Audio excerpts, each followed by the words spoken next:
Hi everybody and welcome back to podcast 4 of our Training Nursing Associate series. We've got a great group with us today, 5 round the table. My name's Noel, I have got Alex, Harriet, Emma, and joining us new today is Terry, if you'd all like to say hello. Hello. Hello. Right guys, so today what are we going to be talking about? I know from podcast 3 you're all interested to know a little bit more about chasing bats on bicycles, but we will save that to podcast 6. But today we're talking about deadline week and finally having to sort of hand things in and probably feel for the first time that you're sort of at university and you're juggling all these different things that occasionally we originally called sort of hot potatoes. So first of all, we were coming to the end of our placements. We had our essay, which was our first assignment to hand in. We also had a few other bits like finishing off EPAD, uploading our hours for our placement as well on eVision. And just wanted to know initially how everybody felt. So who would like to kick us off? Harriet. Yeah, I think it was a really big struggle for me with the essay. I used to do history at university, so it was very much separating out what nursing associates needed as opposed to what I'd been previously doing that I found the hardest.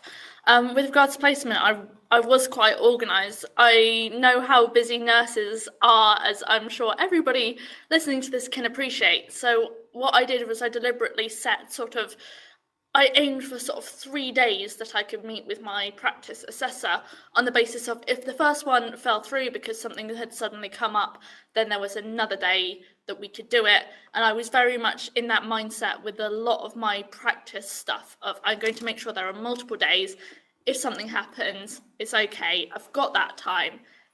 So I found that being really organised and prepared for this made my experience a lot easier. I think the one word that I picked up more than anything was being organised. I mean, we've mentioned that on all of our podcasts, the importance of just trying to organise yourself, because we're not really just doing one thing. We're all going in a multitude of directions. The problem, I would say, or the opposite of you, is me. I'm a disorganised mess at the best of times, constantly having to write lists. I know one of the problems I found is, although I'd been to university before, I suddenly got to that point where they suddenly tell you, oh, for your referencing, we want it this way with the cherry in that corner. And for those listening to this who might not have been at university before, everybody has a slight variation on how they want referencing to be done. And for me, it's a bit of a minefield, because if finishing your assignment wasn't hard enough, I then spent twice as long trying to make sure the referencing was correct. And I agree with you, there were some great opportunities out there to go and see the library service and for people to give us extra help. But again, sometimes trying to find the time, I did find a little difficult, because we had our placements and we also had our base wards on top of going to university, all these forms to fill out. We're having to upload them. We're trying to write an essay. It was a real juggle for me. What did you think, Emma? I think I was probably somewhere in between you and Harriet, and I'm going to call that organised chaos. Yeah. So for me, there were certain things that I was very organised about, and I had all my ducks in a row, and I knew exactly what I was doing. Maybe academically thinking, yeah, I absolutely know how this works and this, that and the other.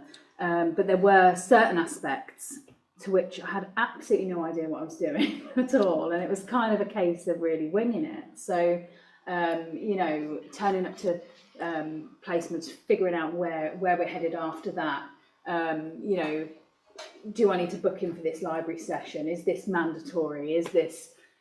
all of these things, trying to sort of figure these things out. I think there was a little bit of chaos. I think some of that chaos, I certainly felt it. I don't want to say at times I think other bits of organisation added to that chaos, but let's be honest, things don't always go according to plan with meetings where things are booked. Is the information in the right place for us to find it? Which, it's life. I think that's something everyone needs to accept, that things aren't always perfect. But I agree with you that sort of juggling of things. I struggled to try and think what was I supposed to prioritise first, because I suppose everyone wants their pound of flesh in some way. And then you're trying to look on one system what the date is they want it in by, and then you're having to log on to another system to find that. I know the one thing I felt at the time, and I still feel to this day, is why can't we all have it in one system? It does perplex me, but maybe that's something everyone can look into for the future. And potentially buy a diary for your passwords. Well, yes, there's a password for a password. How did you find organising yourself, Alex? So, being not very organised before, I did find... Are you organised now? A bit more. a bit more.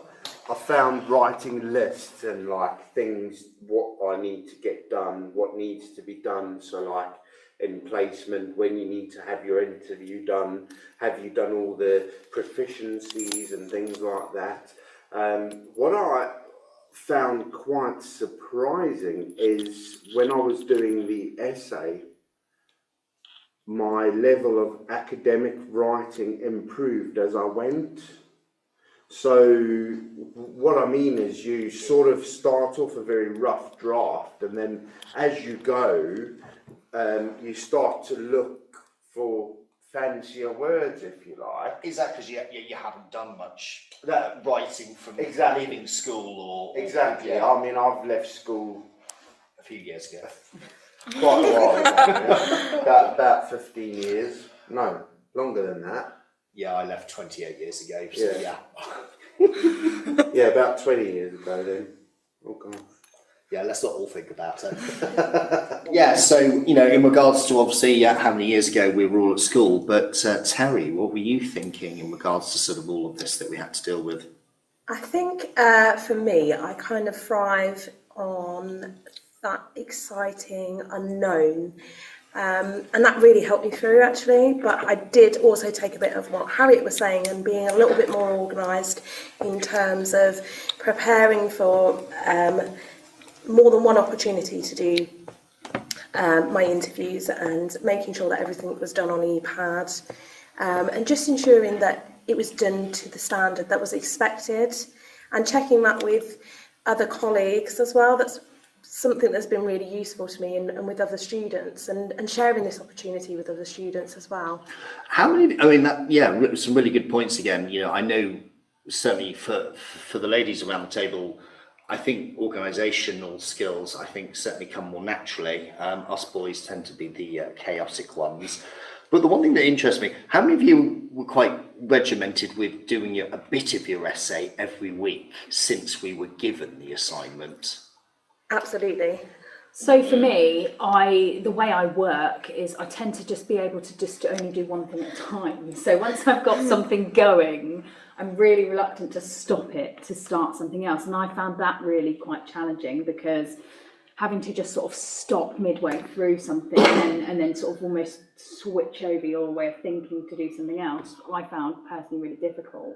It was hard not to get hung up on that. I mean, I still struggle to this day. I mean, we are given a variety of different things, and while recording this podcast, we're actually in the process of finishing our second assignment, which we won't tell you what it is. You'll get to know that at a later date.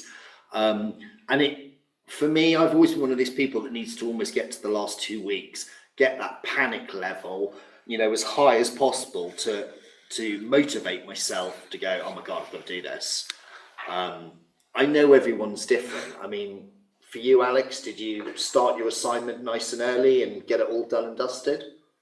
So with regards to my essay, I think I've got because it was my first essay in years, I got so much feedback from so many different people, and I found that really helpful because you start to see people's different perspectives on the way you're writing things, and sometimes you've just got to try and adapt what you're trying to say so that other people understand it. And was that more from peer reviews, from sitting with us as a group, or also, reading textbooks and looking at other people's essays? Looking at other people's essays, being fed back here within in the university with us, and also getting people externally to have a read and make sure that even someone who's not medical would be able to understand what I was talking about, because sometimes healthcare professionals